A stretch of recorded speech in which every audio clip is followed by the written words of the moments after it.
Welcome to the MapAcademy. Today, we will study Chapter 2 of the Class 9 Political Science book. The title of this chapter is Constitutional Design. In this video, we'll cover 4 main topics. Apartheid. Need for Constitution. Indian Constitution. Preamble.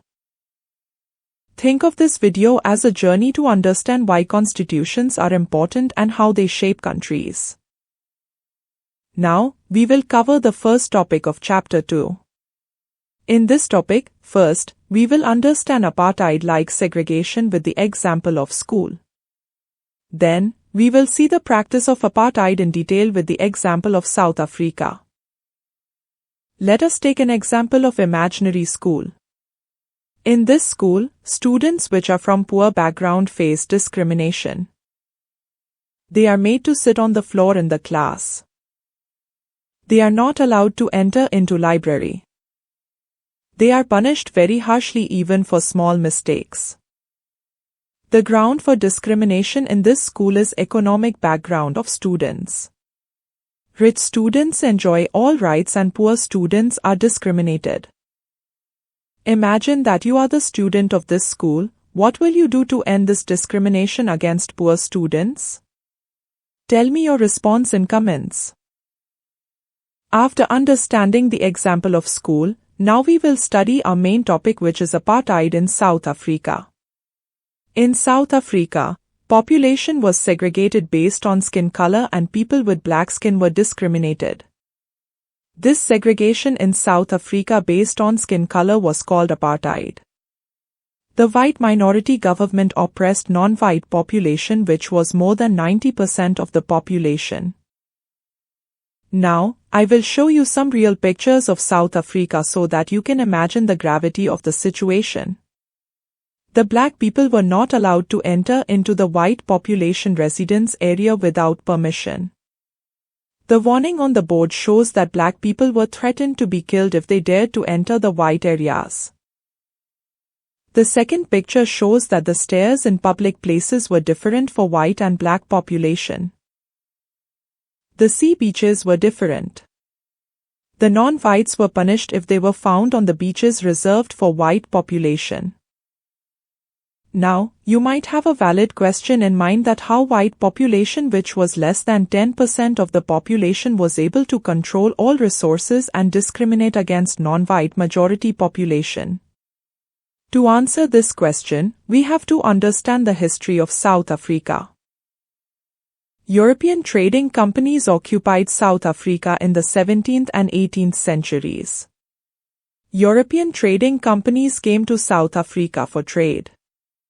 Similar to what happened in India, these trading companies controlled all resources and formed the government in South Africa.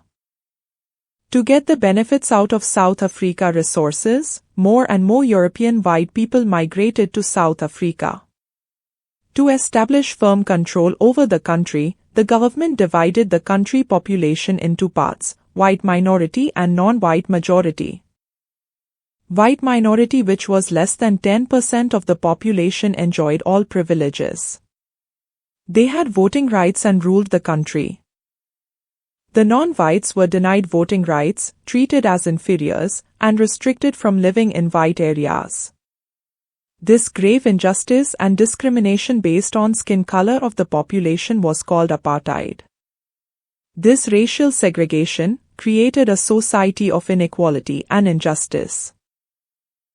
Now, I want you to imagine yourself as a citizen of the South Africa of that time.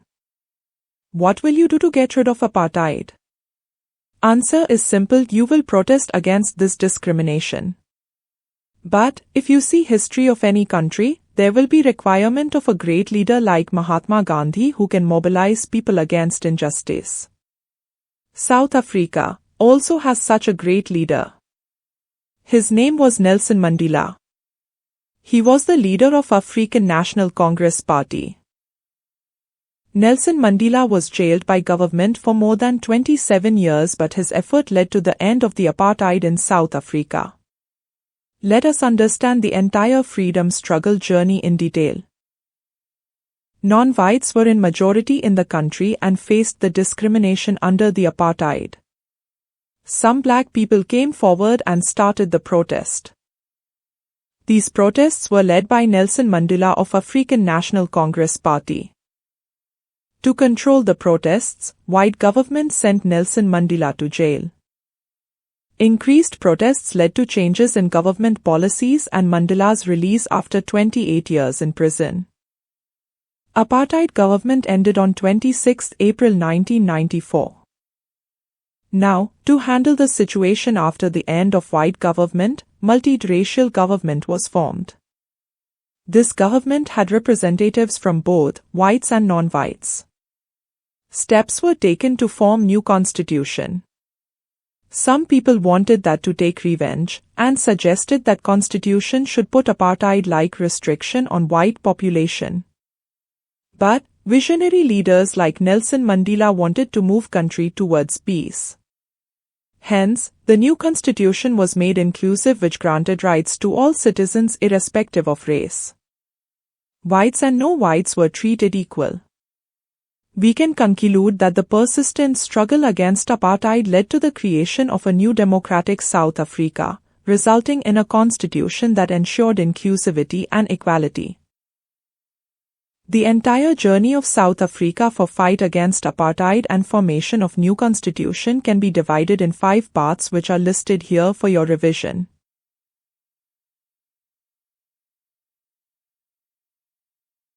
I will share these notes in video description. Like and subscribe my MapAcademy page for more such educational videos. What did we learn from this struggle of South Africa? The answer is that we should fight for our rights. Now, we will study next topic, which is need of constitution. We will understand the need for constitution in 4 dimensions. First dimension is that constitution generates trust among people, which is necessary for different kind of people to live together. It resolves all differences among people of different backgrounds. Next, the constitution specifies how the government will be constituted, who will have power to take which decisions. It defines power of central government, state governments and local governments. Third, the Constitution lays down limits on the powers of the government and tells us what the rights of the citizens are. It ensures that citizen rights can't be taken away by government. The last dimension is that Constitution expresses the aspirations of the people about creating a good society. Constitution is a manifestation of the collective dreams and aspirations of the people for a just, equitable, and prosperous society. Now, we will answer a question: is Constitution a guarantee of democracy? Not all countries with constitutions are democratic, but all democratic countries have constitutions. Imagine a country which have constitution, but in the constitution itself it is written that country will be ruled by hereditary king and he will have ultimate power. This country has constitution, but it is not democratic. Hence, we can conclude that constitution is not a guarantee of democracy. In the next topic, we will understand the journey to Indian Constitution. To understand the challenges faced by Indian leaders during the creation of the Constitution, we need to look at the situation at that time. There were 2 main challenges. First challenge was partition of India. The British divided India into 2 countries, India and Pakistan, based on religion. This partition led to large-scale violence, and many people lost their lives. Next challenge was integration of princely states. When the British left, they gave the princely states the option to join either India or Pakistan or remain independent. This created the challenge of merging these states into India. During this challenging time, freedom fighters had to manage the issues of partition and integration of states while also drafting a constitution that met the aspirations of the Indian people and ensured an inclusive society. The next topic is sources of the Indian Constitution. In this topic, We will explore the sources from which the Indian Constitution took inspiration and adopted certain parts. The first source is French Revolution. The Indian Constitution drew ideas of liberty, equality, and fraternity from the principles of the French Revolution.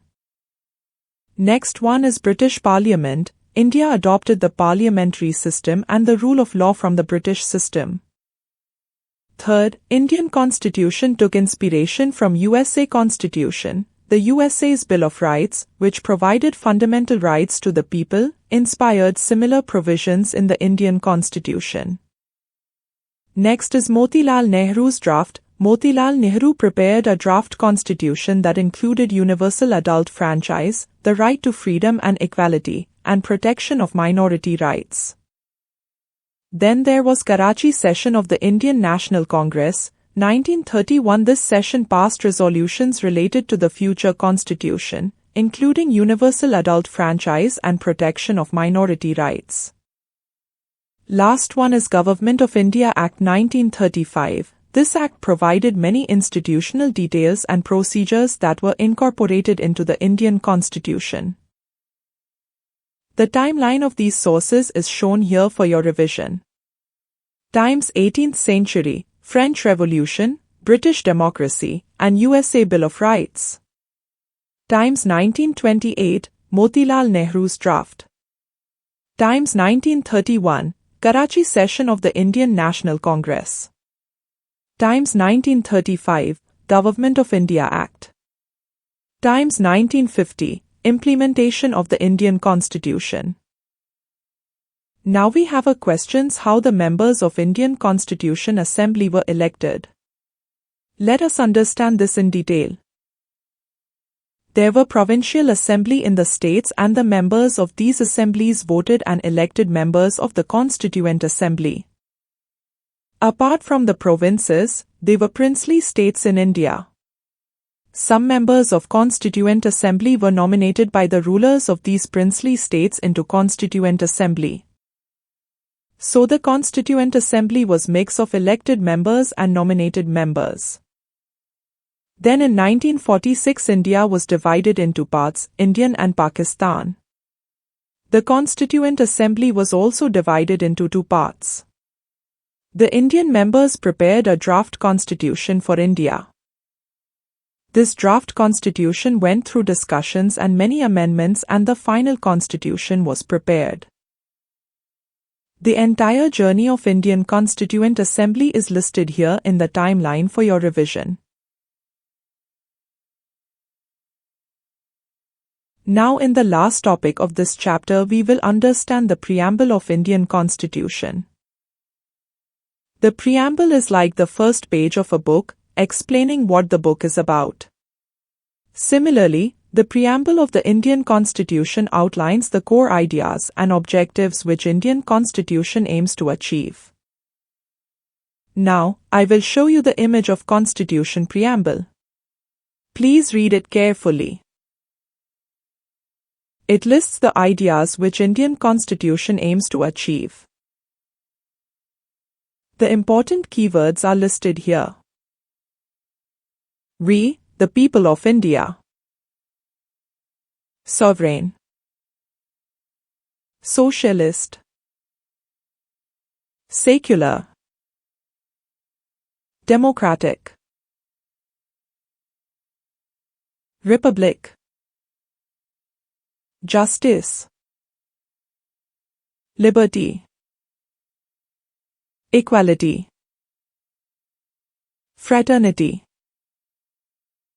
To understand the philosophy of Indian Constitution, we will discuss these 10 keywords in detail.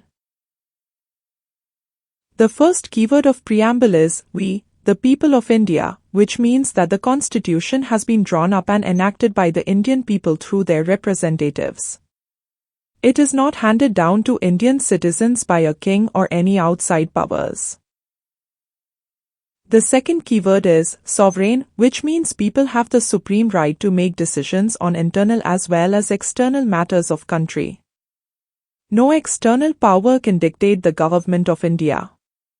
India can take decisions which suit its interest without any external pressure.